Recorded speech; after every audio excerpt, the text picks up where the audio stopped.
to join the demo, we invite you and we encourage you to actually join in our setup. Please.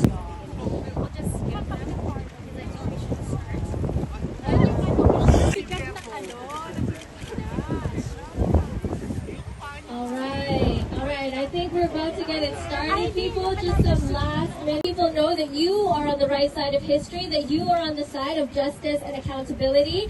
We want to make sure that everyone who's here today and everyone...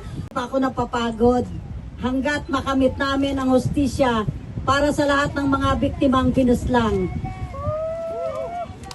Ito po, nandito po kami at ipapakita po namin sa inyo ang ilan sa mga kagamitan ng mga mahal namin sa buhay na natira. Kasi yung iba po wala na dahil sa tagal. Mayroon ng mga binaha, mayroon ng mga nasunog, kaya nawala na po ang mga kagamitan.